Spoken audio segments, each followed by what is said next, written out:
A carteira. Machado de Assis. De repente, Honório olhou para o chão e viu uma carteira. Abaixar-se, apanhá-la e guardá-la foi obra de alguns instantes. Ninguém o viu, salvo um homem que estava à porta de uma loja e que, sem o conhecer, lhe disse rindo: "Olhe, se não dá por ela, perdi-a de uma vez." "É verdade", concordou Honório envergonhado. Para avaliar a oportunidade desta carteira, é preciso saber que Honório tem de pagar amanhã uma dívida, 400 e tantos mil réis, e a carteira trazia o bojo recheado. A dívida não parece grande para um homem da posição de Honório, que advoga, mas todas as quantias são grandes ou pequenas, segundo as circunstâncias, e as dele não podiam ser piores. Gastos de família excessivos, a princípio por servir a parentes e depois por agradar a mulher que vivia aborrecida da solidão, baile daqui, jantar dali, chapéus, leques, tanta coisa mais que não havia remédio senão ir descontando o futuro. Endividou-se. Começou pelas contas de lojas e armazéns, passou aos empréstimos, 200 a um, 300 a outro, 500 a outro, e tudo a crescer, e os bailes a darem-se, e os jantares a comerem-se, um turbilhão perpétuo, uma voragem. "Tu agora vais bem, não?" dizia-lhe ultimamente o Gustavo C., advogado e familiar da casa. "Agora vou", mentiu o Honório. A verdade é que ia mal. Poucas causas, de pequena monta, e constituintes remissos. Por desgraça, perder ultimamente um processo com que fundara grandes esperanças. Não só recebeu pouco, mas até parece que lhe tirou alguma coisa a reputação jurídica. Em todo caso, andavam mofinas nos jornais. Dona Amélia não sabia nada. Ele não contava nada à mulher, bons ou maus negócios. Não contava nada a ninguém. Fingia-se tão alegre como se nadasse em um mar de prosperidades. Quando o Gustavo, que ia todas as noites à casa dele, dizia uma ou duas pilhérias, ele respondia com 3 e 4 e depois ia ouvir os trechos de música alemã que Dona Amélia tocava muito bem ao piano e que o Gustavo escutava com indizível prazer, ou jogavam cartas ou simplesmente falavam de política. Um dia a mulher foi achá-lo dando muitos beijos à filha, criança de 4 anos, e viu-lhe os olhos molhados. Ficou espantada e perguntou-lhe o que era. "Nada, nada." Compreende-se que era o medo do futuro e o horror da miséria, mas as esperanças voltavam com facilidade. A ideia de que os dias melhores tinham de vir dava-lhe conforto para a luta. Estava com 34 anos. Era o princípio da carreira, todos os princípios são difíceis. E toca trabalhar, a esperar, a gastar, pedir fiado ou emprestado para pagar mal e a más horas. A dívida urgente de hoje são uns malditos 400 e tantos mil réis de carros. Nunca demorou tanto a conta, nem ela cresceu tanto como agora, e a rigor o credor não lhe punha a faca aos peitos, mas disse-lhe hoje uma palavra azeda, com um gesto mau, e Honório quer pagar-lhe hoje mesmo. Eram 5 horas da tarde. Tinha-se lembrado de ir a um agiota, mas voltou sem ousar pedir nada. Ao enfiar pela rua da Assembleia, é que viu a carteira no chão, apanhou-a, meteu-a no bolso e foi andando. Durante os primeiros minutos, Honório não pensou nada. Foi andando, andando, andando, até o Lago da Carioca. No largo parou alguns instantes, enfiou depois pela Rua da Carioca, mas voltou logo e entrou na Rua Uruguaiana. Sem saber como, achou-se daí a pouco no Largo de São Francisco de Paula e, ainda sem saber como, entrou em um café.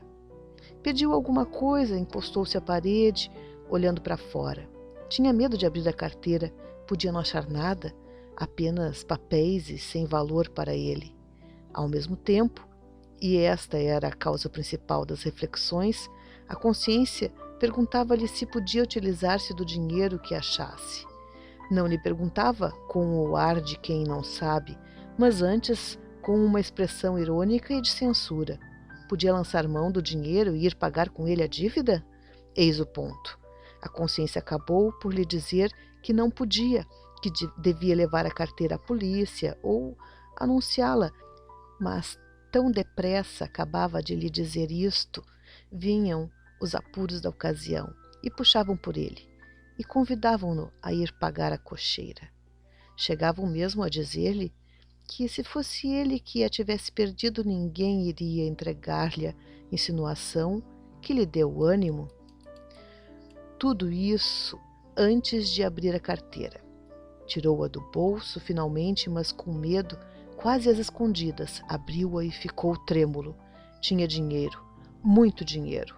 Não contou, mas viu 2 notas de 200 mil réis, algumas de 50 e 20, calculou uns 700 mil réis ou mais, quando menos 600. Era a dívida paga, eram menos algumas despesas urgentes.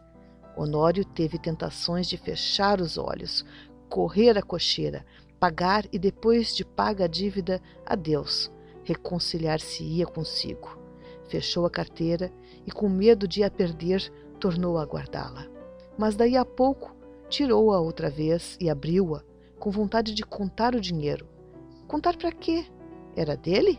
Afinal, venceu-se e contou. Eram 730 mil réis. Honório teve um calafrio. Ninguém viu, ninguém soube. Podia ser um lance da fortuna, a sua boa sorte, um anjo. Honório teve pena de não crer nos anjos. Mas por que não havia de crer neles? E voltava ao dinheiro. Olhava, passava-o pelas mãos, depois resolvia o contrário, não usar o achado, restituí-lo. Restituí-lo a quem? Tratou de ver se havia na carteira algum sinal. Se houver um nome, uma indicação qualquer, não posso utilizar-me do dinheiro, pensou ele. Esquadrinhou os bolsos da carteira, achou cartas que não abriu, bilhetinhos dobrados que não leu, e por fim um cartão de visita. Leu o nome, era do Gustavo. Mas então, a carteira? Examinou-a por fora e pareceu-lhe efetivamente do amigo. Voltou ao interior, achou mais 2 cartões, mais 3, mais 5. Não havia de duvidar, era dele. A descoberta entristeceu-o. Não podia ficar com dinheiro sem praticar um ato ilícito, e naquele caso doloroso ao seu coração porque era em dano de um amigo. Todo o castelo levantado esboroou-se, como se fosse de cartas. Bebeu a última gota de café sem reparar que estava frio. Saiu e só então reparou que era quase noite. Caminhou para casa. Parece que a necessidade ainda lhe deu uns 2 empurrões, mas ele resistiu.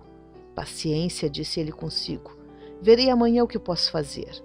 Chegando a casa, já ali achou o Gustavo, um pouco preocupado, e a própria Dona Amélia o parecia também. Entrou rindo e perguntou ao amigo se lhe faltava alguma coisa. Nada. Nada? Por quê? Mete a mão no bolso, não lhe falta nada? Falta minha carteira, disse o Gustavo sem meter a mão no bolso. Sabe se alguém a achou? Achei-a eu, disse Honório, entregando-lhe. Gustavo pegou dela precipitadamente e olhou desconfiado para o amigo. Esse olhar foi para Honório como um golpe de estilete. Depois de tanta luta com a necessidade, era um triste prêmio. Sorriu amargamente e, como o outro lhe perguntasse onde a achara, deu-lhe as explicações precisas. Mas conheceste-a? Não, achei os teus bilhetes de visita. Honório deu 2 voltas e foi mudar de toilette para o jantar. Então Gustavo sacou novamente a carteira, abriu-a, foi a um dos bolsos, tirou um dos bilhetinhos que o outro não quis abrir nem ler e estendeu-o à Dona Amélia, que, ansiosa e trêmula, rasgou-o em 30 mil pedaços. Era um bilhetinho de amor.